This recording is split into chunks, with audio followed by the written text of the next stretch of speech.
Pour commencer cet entretien, j'ai une question qui peut paraître surprenante, mais je me dois de vous la poser. Bernadotte fut-il initié en franc-maçonnerie? Alors Bernadotte a été initié en franc-maçonnerie dans une loge militaire en 1786 à Grenoble, non à Marseille, non à Grenoble, pardon, à Grenoble.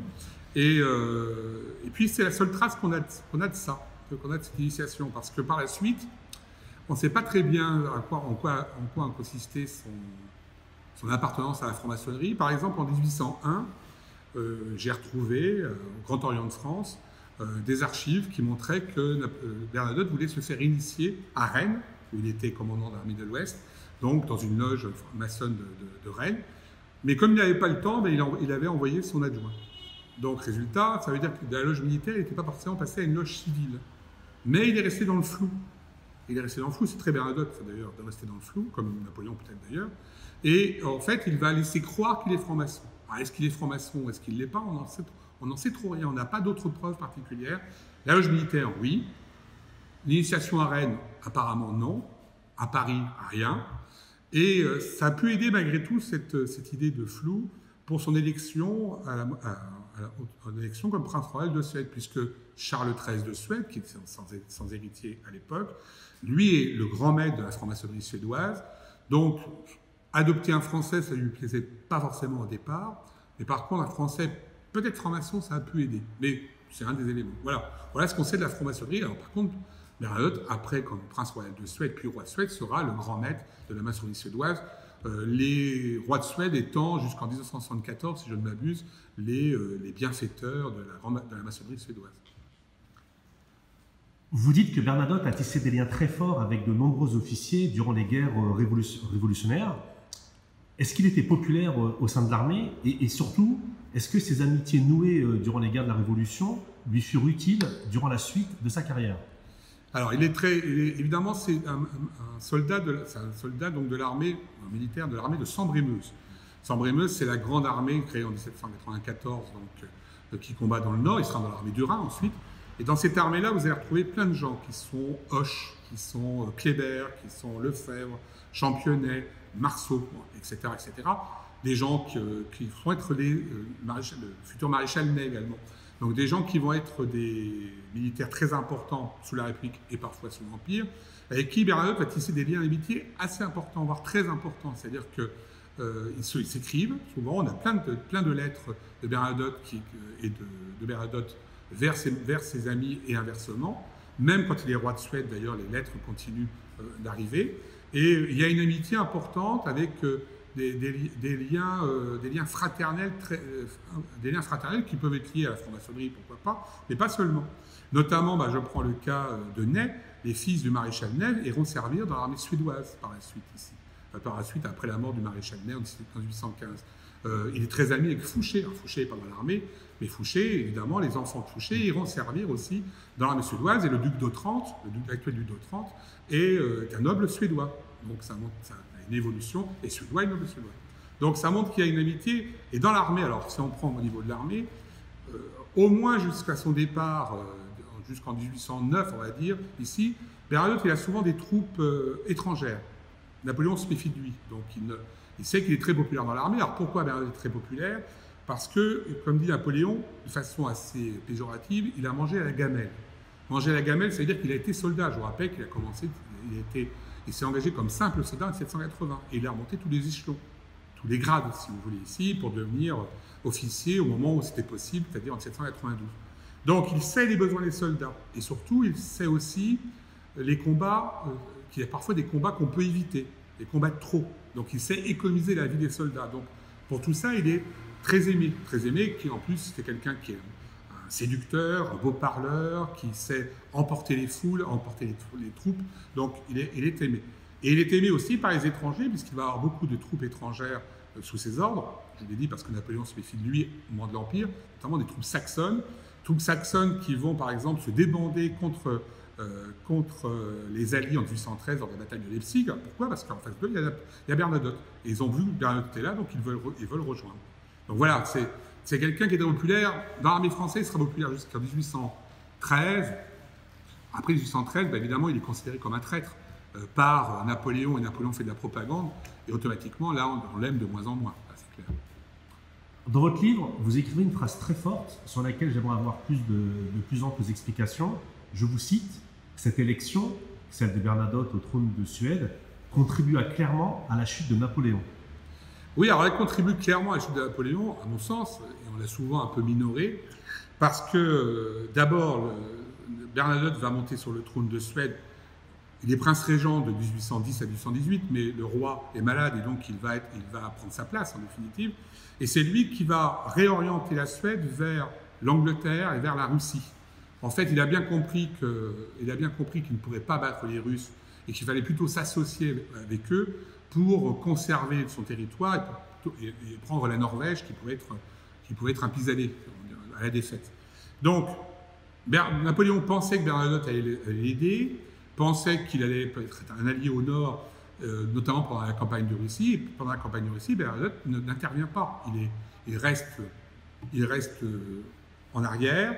Il va même rencontrer le tsar donc, à Abo en Finlande pour signer plus ou moins une alliance. Il va conseiller le tsar. Et donc, résultat, la campagne de Russie, on va dire que Bernadotte a contribué aussi à la défaite française assez largement ici. Au minimum par son intervention du côté français, au maximum peut-être en conseillant le tsar. Et c'est en ça que c'est la défaite. En fait, on ne comprend pas pourquoi, alors qu'il s'en méfie, pourquoi il le laisse partir en Suède. Bon, il le laisse partir en Suède, souvent, on dit souvent que si Napoléon est très indulgent avec Bernadotte, c'est parce qu'il y a Joseph, et c'est parce qu'il y a Désiré. Je rappelle que Joseph, c'est son frère, et Désiré, c'est son ancienne fiancée qui s'est mariée à Bernadotte, et donc c'est d'une affaire de famille. Il ne peut rien faire. En fait. Alors, sur le plan militaire, est-ce qu'il fut un grand stratège et est-ce qu'il fut un grand tacticien? Alors, c'est surtout quelqu'un qui sait emmener les hommes, c'est un meneur d'hommes. Il est un peu comme le maréchal Ney, c'est-à-dire c'est quelqu'un qui est très courageux dans tout ce qui est avant-garde et arrière-garde, donc il mène souvent l'avant-garde dans le Rhin, dans l'armée du Rhin. Et pareil, il sait mener aussi les combats d'arrière-garde. Vous avez plein de retraites pendant les campagnes républicaines qui sont là.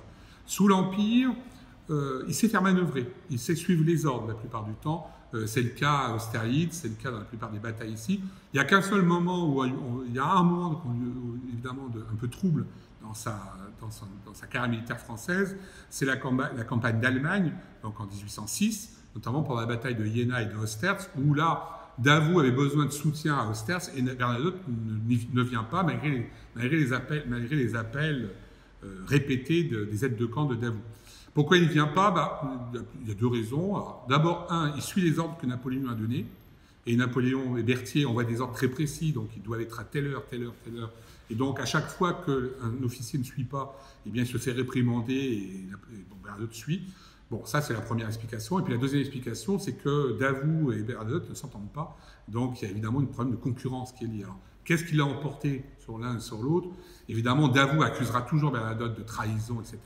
Mais Napoléon ne le sanctionnera pas. Ne le sanctionnera pas parce que, vraisemblablement, évidemment, Joseph est désiré, une nouvelle fois, mais en même temps, Bernadotte, il a appliqué les ordres. Et là, apparemment, il y avait une erreur de Napoléon qui n'avait pas vu que le gros de l'armée prussienne était à Austerlitz et pas à Jena.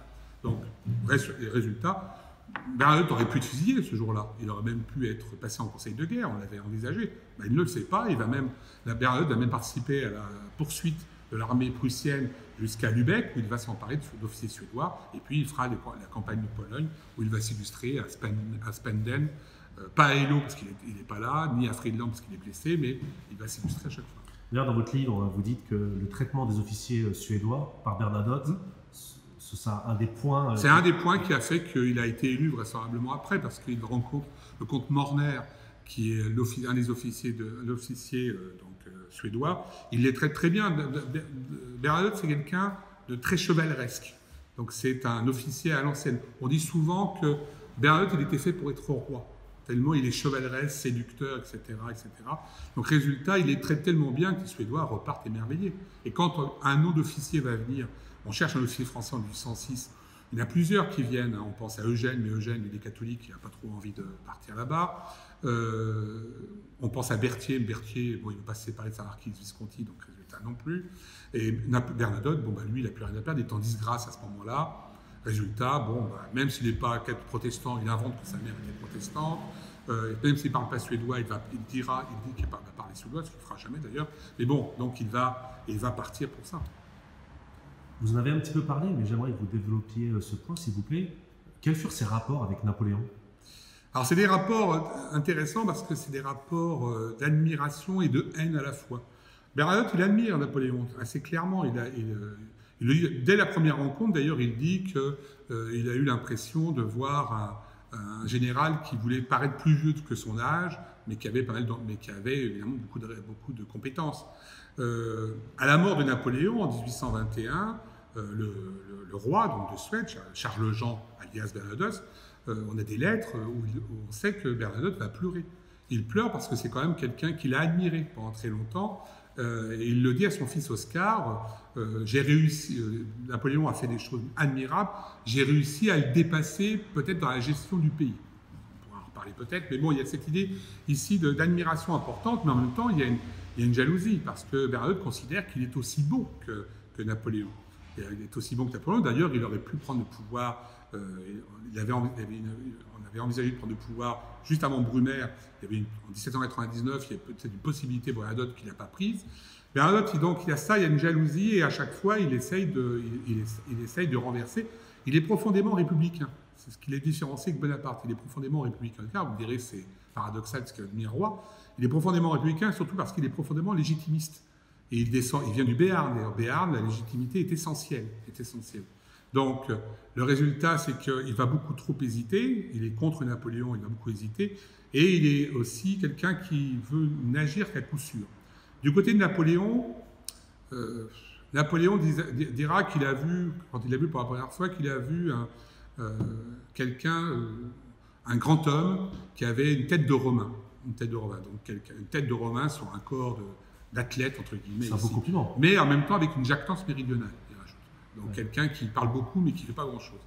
Donc il va s'en méfier. Alors, il s'en méfie même si évidemment il ne désavoue pas le mariage avec Désirée, c'est pas en 1798, et qu'il va le faire surveiller constamment ici.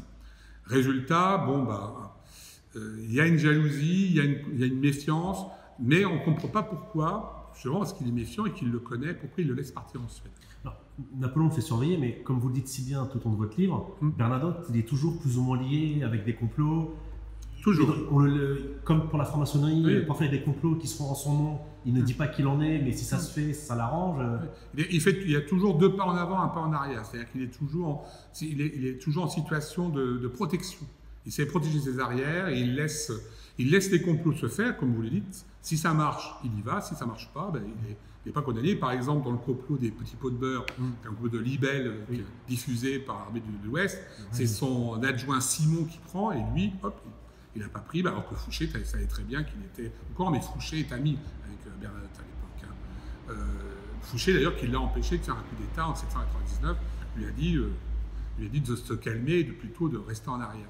En fait, la seule fois où Bernadotte il hésite trop, c'est ça peut-être le problème de Bernadotte au niveau politique, c'est qu'il hésite beaucoup. Et la seule fois où il n'a pas hésité, c'est pour devenir roi de Suède, pour devenir prince royal. Là, il a eu une étape, il a réfléchi, il a dit, bon, c'est maintenant, il faut y aller, alors qu'avant, il a hésité tout le temps. En fait, s'il n'était pas parti roi, s'il n'était pas devenu prince royal de Suède, vraisemblablement, il aurait fini comme Brune, c'est-à-dire, il aurait fini en disgrâce et il n'aurait plus d'armée jusqu'en 1815, vraisemblablement. Alors, enfant, Bernadotte ne pratiqua pas la religion catholique. Il s'était même déclaré anti-clérical. Pourtant, pour devenir roi de Suède, il doit se convertir au luthérianisme, ce qui ne lui pose aucun problème. Oui. Cette conversion ne montre-t-elle pas qu'il est finalement qu'un opportuniste? Oui, je crois que c'est clairement un opportuniste, c'est un pragmatique. Il est un peu comme Napoléon à l'époque, c'est-à-dire quelqu'un qui est pragmatique, et il est de la religion du pays où il va, tout simplement. Non, il n'a pas de souci là-dessus. Il s'invente, comme je disais tout à l'heure, il s'invente une mère protestante, qui n'est pas du tout protestante, puisque sa famille remonte assez loin du côté d'abbé du Béarn, assez largement. Donc, l'opportunisme est son maître mot, et c'est comme ça qu'il arrive au pouvoir. Mais toujours la même chose. Donc, il est pragmatique et opportuniste, très clairement. J'aimerais que vous en parliez. Durant son règne, est-ce qu'il fut un roi pratiquant, et est-ce qu'il a eu une politique religieuse en tant que roi de Suède? Alors, est-ce qu'il a été une politique religieuse? il a été donc, il a été à la tête de la franc-maçonnerie suédoise, on le disait tout à l'heure. Il a essayé d'avoir une politique de tolérance. Alors, ce qui est intéressant avec Bernadotte, quand il arrive en Suède, c'est qu'il arrive avec les idées de la Révolution. Et ça, c'est important. Il dira souvent, j'en parle, je crois que c'est le dernier mot de mon livre d'ailleurs, qu'il a voulu être un monarque républicain. C'est-à-dire qu'il arrive avec les idées de la Révolution qu'il va transcrire dans la Constitution suédoise, qui est déjà une constitution relativement démocratique, qui a changé en 1809 d'ailleurs, et il va introduire un certain nombre de réformes. Et notamment en 1838, donc il meurt en 1844, il essaie d'introduire une tolérance par rapport aux populations juives, parce qu'il y a, des pogroms qui se multiplient en Suède, bouc émissaire, il y a un problème de récolte qui se passe à ce moment-là. Et donc, Bernadotte essaie d'imposer des lois pour protéger les populations juives et mettre en place quasiment un grand consistoire, un système comme le Coran Sanhédrin qui a été créé en 1807 par Napoléon. Et ça pose problème parce que le Parlement n'est pas tout à fait d'accord et il va falloir qu'il se fâche pour que les lois passent. Donc c'est en ça qu'il y a une tolérance religieuse et qui passe. Pour le reste, il est évidemment luthérien, enfin du moins il se veut luthérien et puis voilà. D'accord. Alors, concrètement, quelle place a-t-il aujourd'hui dans les livres d'histoire en Suède? Est-ce qu'il est considéré comme un bon ou un très grand roi? Alors, c'est un personnage triple, Bernadotte. Hein. Il est considéré en France, même s'il essaye de faire bouger les choses un peu, il est considéré comme un traître en France, souvent, dans sa patrie d'origine, même si beaucoup de choses sont passées sous les ponts. Mais il y a quelques années, je me rappelle, quand j'allais dans une conférence, parfois on me disait Bernadotte, c'est 12 balles dans la peau, et puis voilà, point. C'était les Napoléoniens qui disaient ça souvent. Aujourd'hui, bon, je pense que le temps est passé, et puis qu'ils ont compris que Napoléon n'était pas un bloc, n'était pas tout d'un bloc. En Suède, il est considéré comme un grand roi, parce que c'est celui qui a amené la neutralité, déjà. Pendant 200 ans, la Suède est restée neutre, elle n'est plus neutre aujourd'hui, puisqu'elle est partenaire associée à l'OTAN. Donc, il y a cette idée ici de neutralité bien forte ici. Il est celui qui a permis le développement de la révolution industrielle assez largement, mettant en place ce qu'on appelle un protectionnisme éducateur, fermeture des frontières, développement de l'industrie suédoise, et on ouvre les frontières ensuite. Il a développé l'école primaire, puisqu'en 1842, c'est lui qui impose l'école primaire obligatoire partout en Suède. D'accord ? Donc c'est un des premiers pays à la mettre en place. Il a développé tout ce qui est, au niveau social, il a développé tout ce qui est maison on parlerait de maisons de bienfaisance, ou de ce qu'on appelait des workhouse, les maisons de travail pour les plus pauvres en particulier. Les hôpitaux ont été développés sous son règne, les transports ont été développés. Enfin bon, il y a un bilan extrêmement important qu'on connaît bien parce qu'aux archives Bernadotte qui sont à Stockholm, on a gardé tous les documents et il y a environ 70 000 lettres. 70 000 lettres, toutes signées par Bernadotte, qui lisait toutes les lettres. Alors, toutes les lettres étaient en français à l'époque et on les retranscrivait ensuite en suédois parce que Bernadotte a eu la chance que la France à l'époque était une grande puissance en termes linguistiques. Donc, la noblesse autour de Bernadotte qui l'entourait parlait tout français et transmettait tout en français. Donc, il a eu une action extrêmement importante. Donc, il est admiré pour ça. D'ailleurs, encore à l'ambassade de Suède à Paris, si un jour vous allez, vous verrez que le portrait de Bernadotte est à l'entrée. C'est le roi qui était le plus admiré vraisemblablement par les Suédois, évidemment avec Karine Christine peut-être avant, ou Gustave Adolphe. Mais bon, c'est celui qui a créé la Suède moderne. Et on dit, on est assez d'accord avec beaucoup d'historiens, on pense que Bernadotte est quand même à l'origine du modèle suédois. Le modèle suédois qui s'est développé, surtout au début du XXe siècle, c'est lui qui a créé les bases de départ. Il y a un modèle suédois qui repose beaucoup sur le modèle français de la Révolution, beaucoup de choses en commun. Ce qui fait que l'amitié franco-suédoise n'est pas un mot, c'est-à-dire qu'il y a vraiment des liens extrêmement importants par rapport à ça. On dit souvent que les Suédois sont les Français du Nord. Alors, dernière question. De nombreux napoléoniens et bonapartistes disent que Bernadotte a trahi car il a porté, en tant que roi de Suède, les armes contre la France. Alors, les défenseurs de Bernadotte, ou les personnes plus objectives, disent qu'en tant que roi de Suède, il ne devait penser qu'à l'intérêt de la Suède et des Suédois, ce qui, je pense, est vrai. Parce que moi, je pense justement que l'angle d'attaque n'est pas bon. Pour moi, le vrai problème, est-ce qu'il n'est pas le suivant? C'est-à-dire qu'un général de la Révolution, un soldat français, un maréchal d'Empire, ne devait-il pas refuser d'abandonner sa patrie pour une autre, d'autant plus que cet homme né à Pau n'avait aucun lien avec la Suède? Oui, c'est-à-dire que ce qui a plu à Bernadotte dans cette action des Suédois, Et par rapport aux autres monarchies qui avaient été créées par Napoléon, c'est que cette monarchie ne devait rien à Napoléon. C'était un peuple qui l'appelait sur le trône. Alors, même si on sait bien que si Bernadotte est appelé sur le trône par les Suédois, c'est parce qu'il est maréchal d'Empire.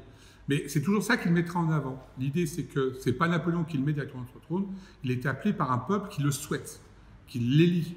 Il a été élu, alors on sait bien que l'élection a été pas manipulée, mais qu'il y a eu pas mal de circonstances un peu étranges, notamment parce que vous avez un consul Fournier qui arrive avec pas mal d'argent et qui donc va aider un peu l'élection.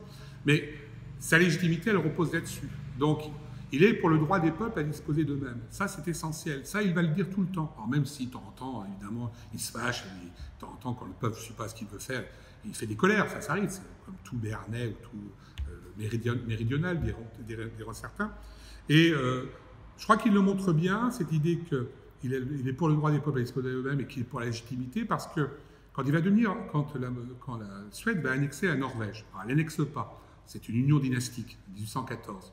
1814, la Norvège est conquise par Bernadotte, après une guerre de 15 jours, sauf que Bernadotte, donc à l'époque prince-régent, va faire une action assez simple, c'est-à-dire qu'il ne va pas rentrer véritablement en Norvège, qu'il va arrêter très vite les combats, et qu'il va demander aux Norvégiens de faire une union dynastique, donc un gouvernement en Norvège, un gouvernement en Suède, et donc en Norvège, il sera, son père d'abord, adoptif puis lui-même, sera un monarque relativement modéré qui respectera le droit des peuples à se disposer d'eux-mêmes. Et ça, c'est important. La légitimité, elle est là aussi.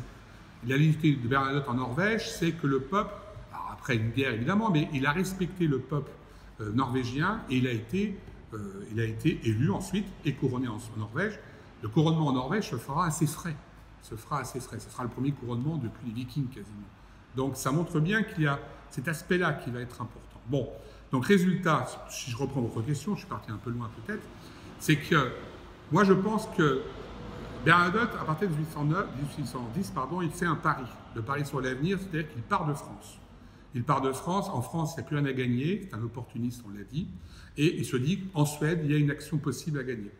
Une action possible à gagner, avec la Norvège éventuellement après, évidemment. Alors la question, donc il prend ça, et là, ça le dédouane éventuellement de la position de traîtrise. Il va éviter au maximum de combattre les armées françaises. Pour 1813, pour le faire rentrer dans la coalition, les Alliés doivent le menacer, doivent lui dire on va vous détrôner, etc., etc. Donc il y rentre, et puis il va combattre le seul endroit, les deux moments où il combat, c'est en septembre et en octobre 1813, où il va combattre à Dennewitz contre Ney, il dirige l'armée en tout cas, et il combat à Leipzig. Là, évidemment, il a fait tirer sur les Français, et là, il y a un reproche qui peut être mis en avant, mais il n'est plus suédois. Il dirige maintenant l'armée. Il n'est plus français, il est suédois. Il est suédois. Donc c'est la logique d'ici, même si Napoléon dira qu'on n'abandonne jamais sa mère. Donc évidemment, il y a évidemment un débat là-dessus. Donc ça a été essentiel. Je pense que la trahison peut se discuter assez largement là-dessus. J'ai perdu ce que je veux dire à la fin, mais c'est pas grave. Merci beaucoup. Voilà.